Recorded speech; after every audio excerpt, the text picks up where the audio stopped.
Hello everyone. The topic for today is different types of schedulers in operating system. So we are going to study what is process scheduling and what are the various schedulers that are available and what are their roles. Now, what is process scheduling? If you remember, the goal of multi-programming was to keep the CPU busy at all times.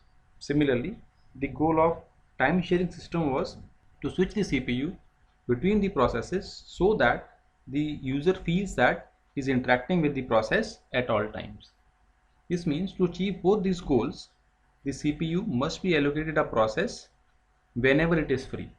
Now, the process scheduler plays this role of selecting one of the process from many available to be allocated to the CPU. So process scheduler क्या करेगा, ये एक process select करेगा out of जितने ही process total available हैं and that process will be allocated to the CPU. Now there are three queues that are available in the system. First one is job queue. Job queue is which contains all the processes in the system. System में जितने भी process आप generate करोगे वो सबसे पहले job queue में add होंगे. Second queue is ready queue. Ready queue consists of all the processes which are ready to run. तो ready queue में वो process होंगे जो अभी run करने के लिए ready हैं. This ready queue processes will be a subset of the processes in the job queue. The third queue is the device queue. Device queue is which contains the processes which are waiting for a particular device. ऐसा हो सकता है कि system में एक ही printer है और उस प्रिंटर को यूज़ करने के लिए there are 5 processes in the queue, right? So those 5 processes make the device queue. This is the queuing diagram which shows the ready queue and the IO queue. The processes from the job queue are added into the ready queue, and out of all the processes which are in the ready queue, one of them will be selected and given to the CPU for processing. Now once the process is executing, 5 things can happen from there. First is it can go for an input output request, hence it will be added to the IO queue. There might be other processes which are waiting for that particular input output device. Now once the process gets the input output device, it will finish working with that input output device and will be added back into the ready queue. The second thing that can happen is that the time slice of the process expires. Now what is time slice? Time slice क्या चीज़ है? In a time sharing system, if you remember, every process was given a fixed amount of time. और अगर अब वो time expire हो गया, that time slice has finished, this means the CPU will be shifted to the other process. तो जब एक बार time slice expire हो जाता है, हमें CPU को दूसरे process पे shift करना है. तो what will happen with this process? ये वाला जो process currently running था, it will be shifted back into the ready queue.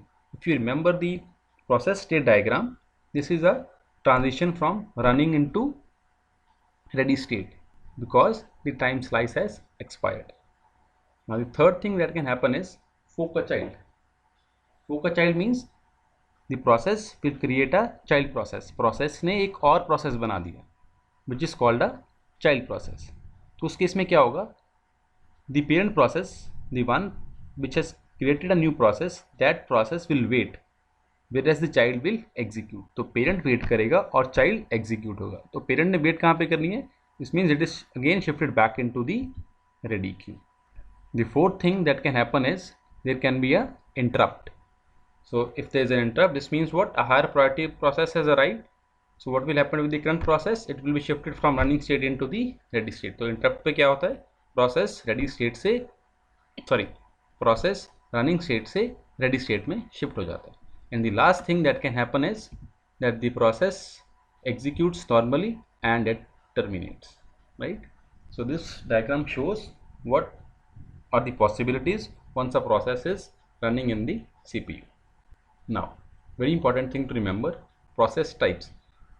Process type means एक process जो है वो system में क्या use कर सकता है. तो a process can be CPU bound or a process can be IO bound.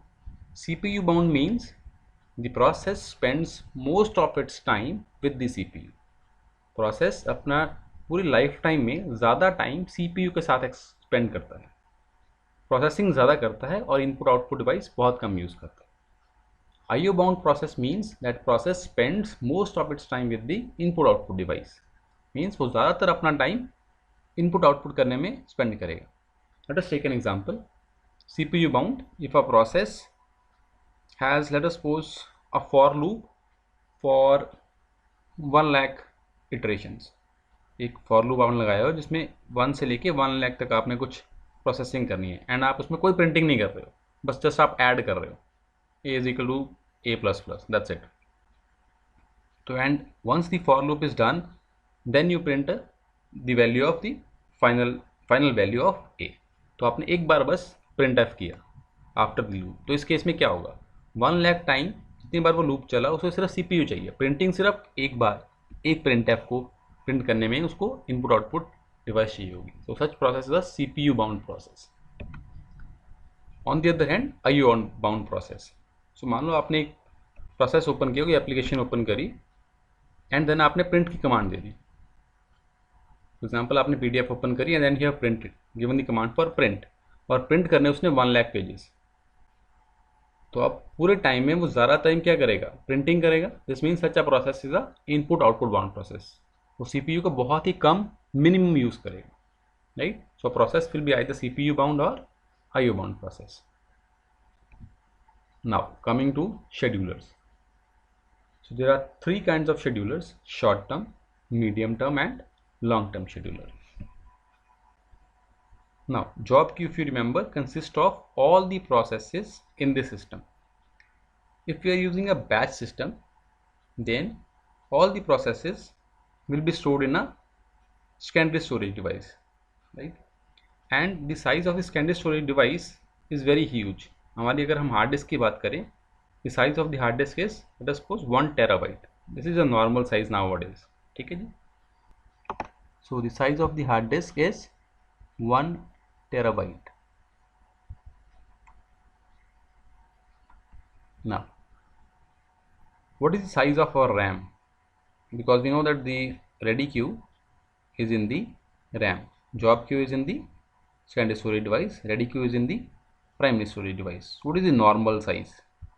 That is what, 8 GB.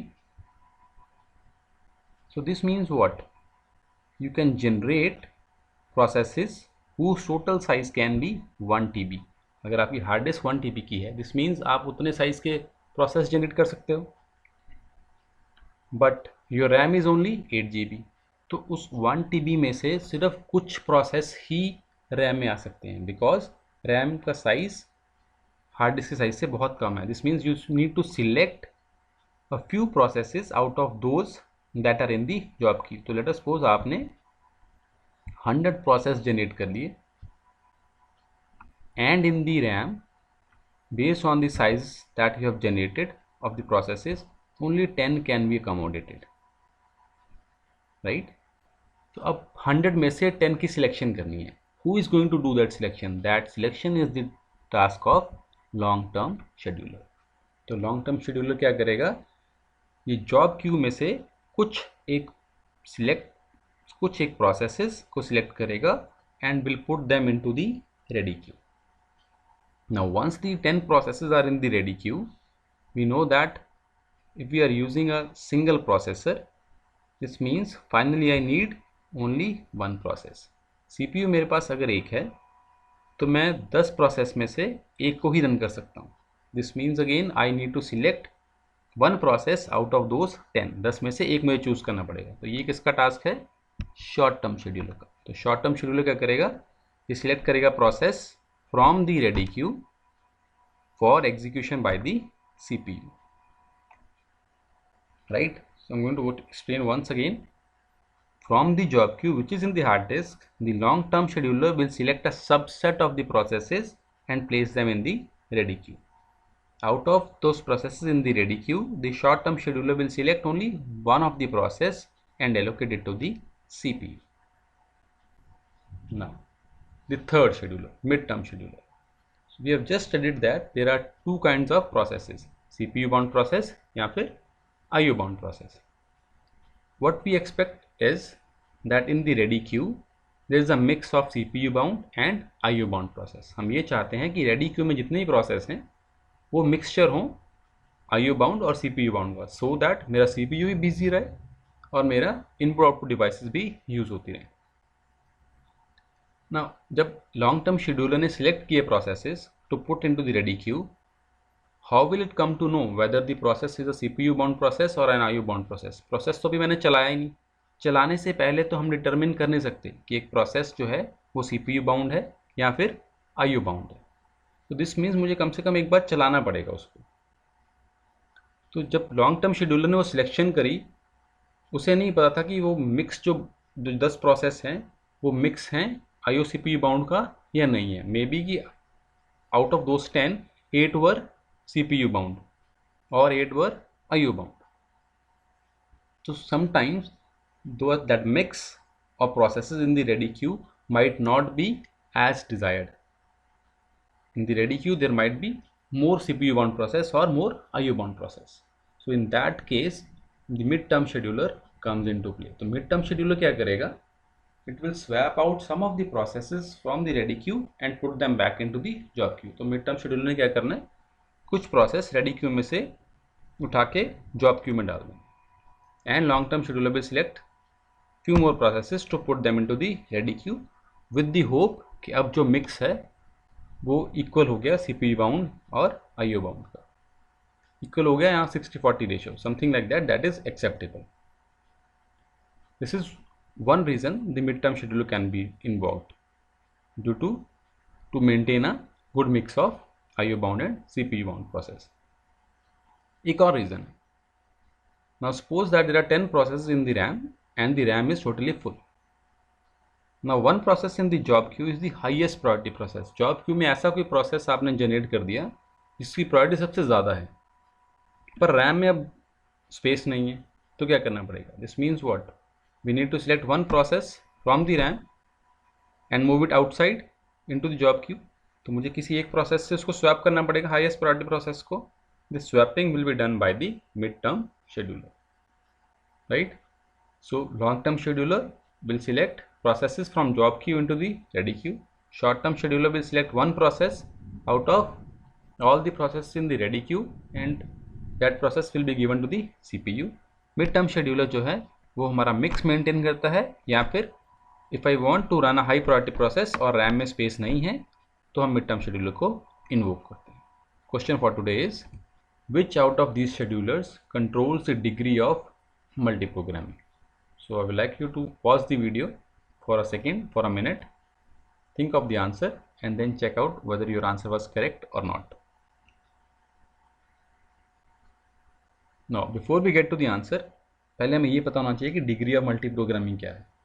So multi programming हमें पता है that having more than one process in the RAM. Degree means how many are there, right? So the answer should be long term scheduler, because long term scheduler is the scheduler which puts the processes into the RAM. तो अगर उसने 4 process रखे तो degree of multi programming 4 हो गई, अगर उसने 8 select किए तो डिग्री ऑफ मल्टी प्रोग्रामिंग 8 हो गई, right? So it's the long term scheduler which decides what is the degree of multi programming. Now one last topic for today, context switch. Now what is context switch? So we have seen that on a regular basis the CPU shifts from one process to another process, and the currently running process might be executed later again. If you want that the process will execute again from the same point, this means that whatever state it was in should be saved. अगर आपने एक process को दोबारा run करना है तो जिस point से आपने उसको स्टॉप किया या सस्पेंड किया है उस पॉइंट पे जो उसकी स्टेट थी वो आपको सेव करनी पड़ेगी, and we save that state in the PCB. PCB में वो सारा डेटा रखते हैं. If you remember the last lecture, PCB was used to save all the data related to the process, right? So this saving of the state of one process जो अभी run कर रहा था and loading the state of another process जिसको आपने अब run करना है.